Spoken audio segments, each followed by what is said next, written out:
Let's bow our heads for a moment.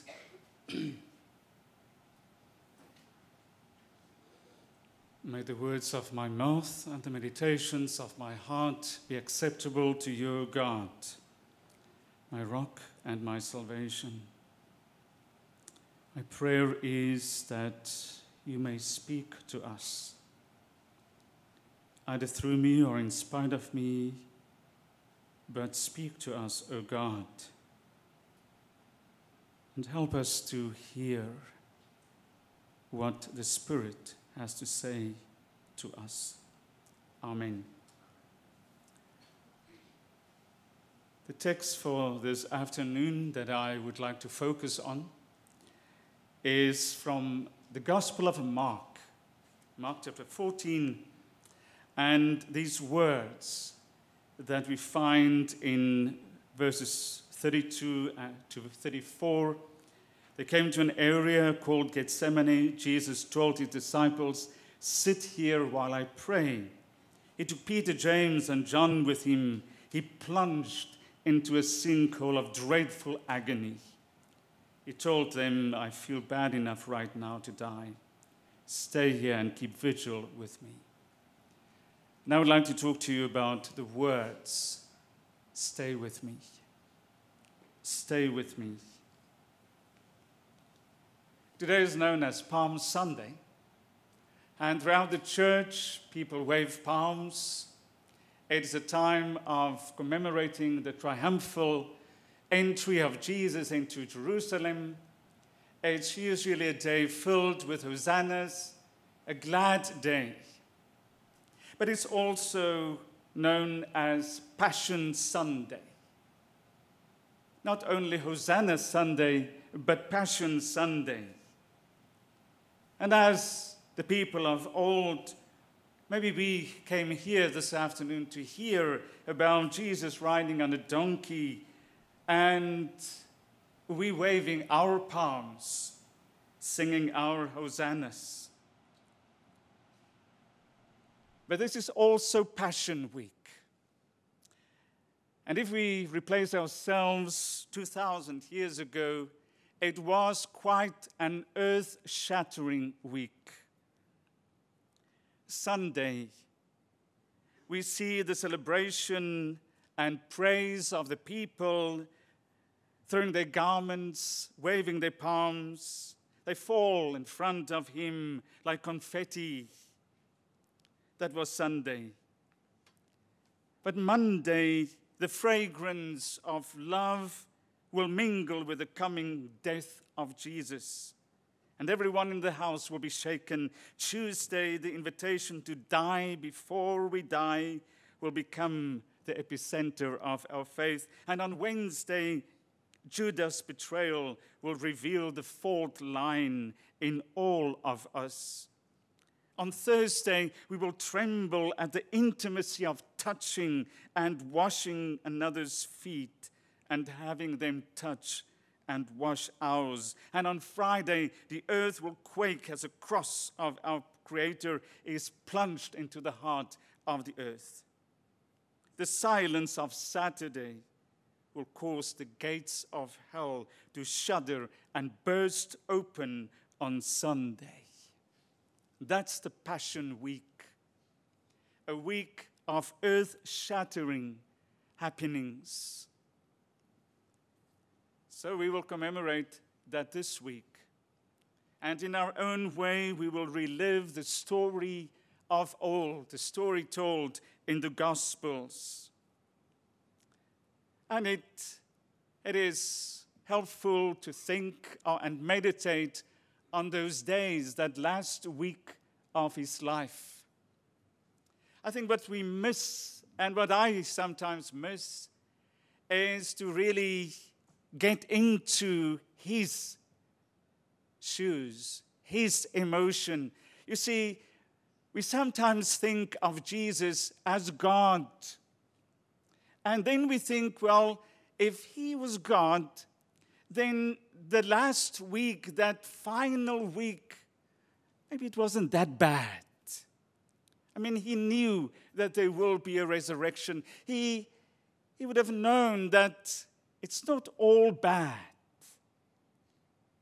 Maybe that would have helped him to not suffer that much. And yet here in the Gospel of Mark, Mark tries to put our feet in his shoes. And Mark is focusing on the humanity of Jesus. He was human. It is as if he was one of us. As if there was no God in him.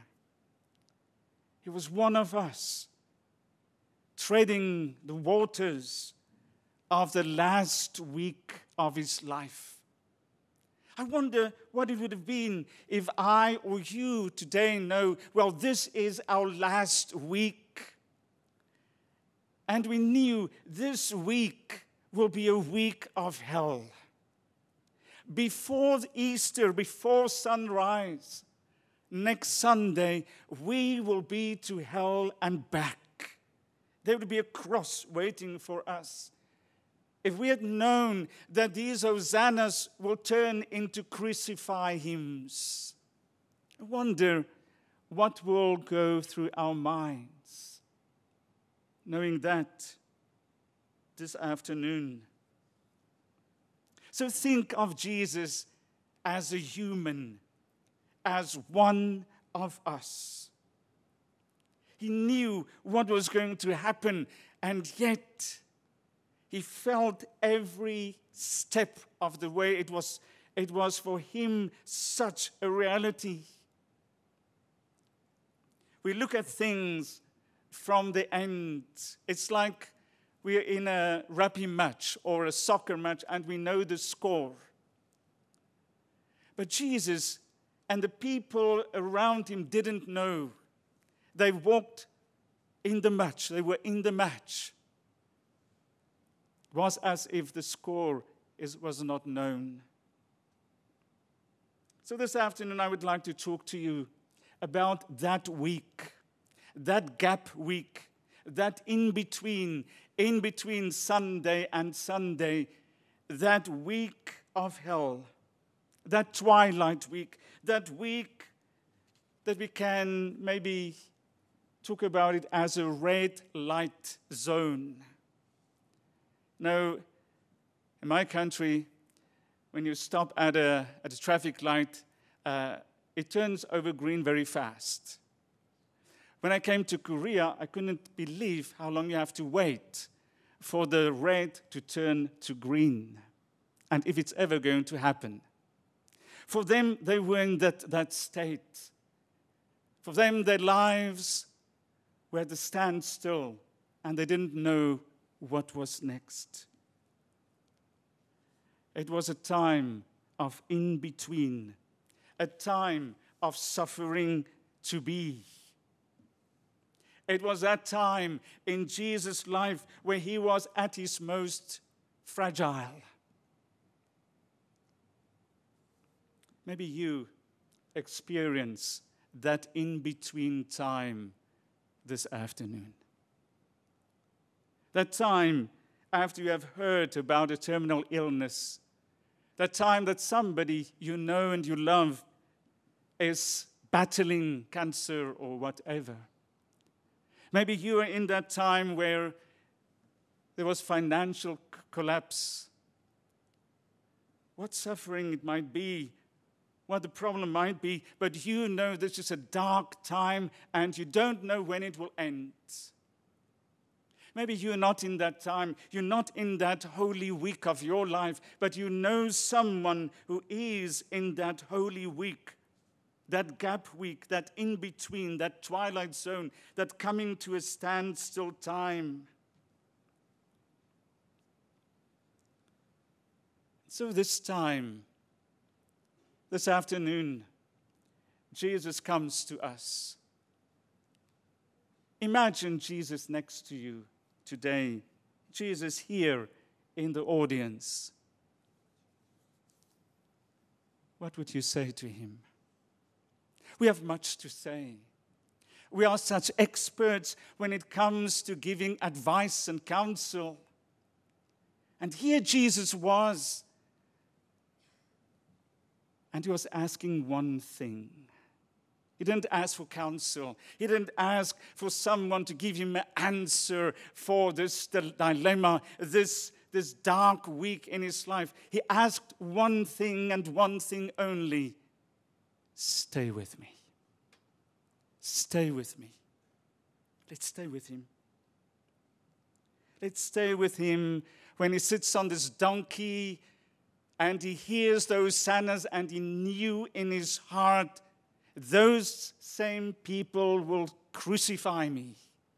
They will shout, crucify him, with the same passion. Stay with me. When on the Monday he took a whip and he lashed out and driving people out of the church. That's not really his nature, is it? When we're in our Holy Weeks, well, there's lots of things that we do that's not really in our nature. Stay with him when he gets angry. Stay with him when he cursed the tree. Stay with him when he weeps. Stay with me when I hear those sinners, because they will become crucify him. Stay with me when I weep over Jerusalem. I know you don't like tears. It makes you uncomfortable. You rather will wipe the tears from my face. But stay with me when I cry. Stay with me when I lash out in anger at a tree and at people in the temple. I know Christians don't get angry, or do they? Stay with me when I'm fragile. I know you prefer me to be strong and composed. Stay with me when I'm betrayed by my own. I know you want to be counted. Stay with me when I'm a servant, kneeling down, washing your feet. I know it's humiliating. Stay with me when I sit in agony and fear, and I lash out towards God and fight with God, asking him, where are you? Stay with me in my darkness and my agony. Stay with me when I'm beaten, torn apart, and despised. Stay with me when God has turned his back on me and I ask him, why have thou forsaken me? Stay with me. Stay with me. Don't fix me. Don't fix me. We have obsession with fixing people. We have obsession to enter people's holy space, their sacred space of suffering, and we would like to put a band-aid on the bullet holes. We like fixing things. We are in the business of fixing things, I think. We like to dish out a text verse like a doctor a prescription and dish it out to give to people. We tend to make our shallow diagnosis and give a text verse, or we say something stupid like, well, you know, there's always a tomorrow. God has plucked his most beautiful flower for heaven. Silly. Stay with me. Don't fix me. Stay with me when I'm angry at God. Stay with me. Don't fix me. We are fix-obsessed. When somebody is in trouble, we Google so fast and come up with a Google answer, or we down it or naver it. Come by my side. Don't walk in my shoes, you can't. But walk by my side. Just be with me. Ask Jesus. Don't fix me. Don't give me all the answers.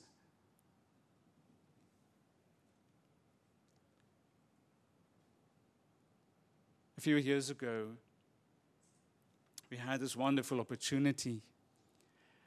I was called out for one of our South African people here. His name was Peter Venter. Some of you might remember him. Peter had cancer. And he had this agony of cancer for 2 more years. His nickname was Braveheart. He was fighting this cancer. Remember one morning he was a speaker at our service, at a morning service, yeah? And Peter, one day, I sat with him and I drank coffee with him, and he was really in the midst of his Holy Week. And he said to me,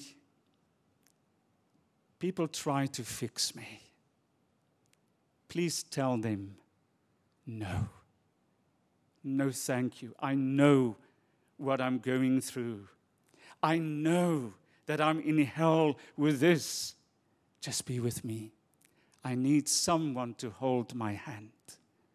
I need someone to walk beside me. Don't fix me. Why would Jesus say something like that? Why did he only need Peter and John to stay with him, the 3 of them to stay with him?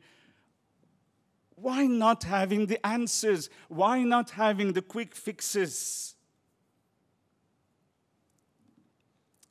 He went through hell. He went through the cross.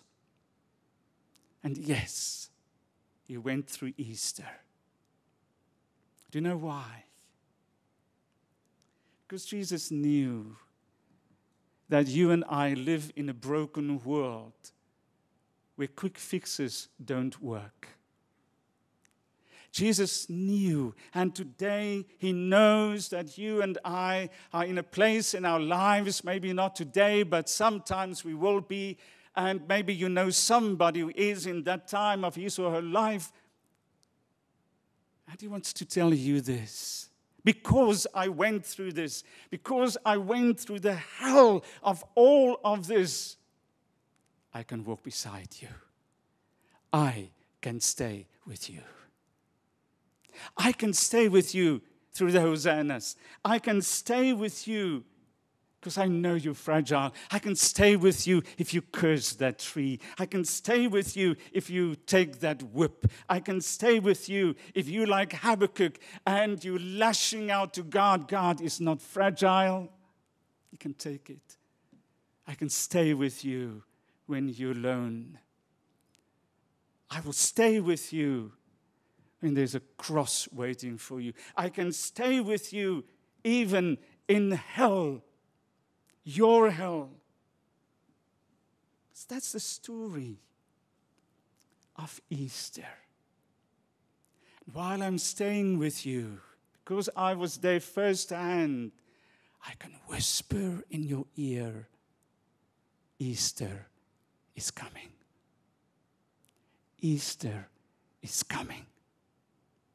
You see, the one thing that we fear when we in that suffering and in that Holy Week, in our Holy Week, we don't know where's God, we don't know what to do, the answers don't work, quick fixes don't work at all.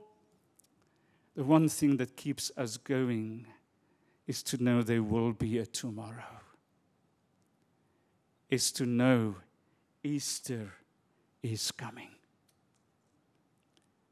I want you to say that to yourself, maybe loudly. Easter is coming. Can you say that? Easter is coming. Between now and Easter, there's a cross. We don't know how long it will be. But can you stay with your brother like Jesus? Be Jesus for your brother and be a brother for your Jesus. And this afternoon, it's a story of Easter. He's staying with me through my hosannas, through the crucifying hymns, the agonies, the dreadful moments, the aloneness, the cross, the death. because he whispers in my ear, Easter is coming. I question this afternoon, do you, brothers and sisters, do you know him? Do you know Jesus? If you don't, how will you hear his whispers? When we come to the table this afternoon to take the bread and the wine, the bread, my body is broken for you. The wine, my blood is spilled for you. When we take that in, open your heart and say, Jesus, come into my life.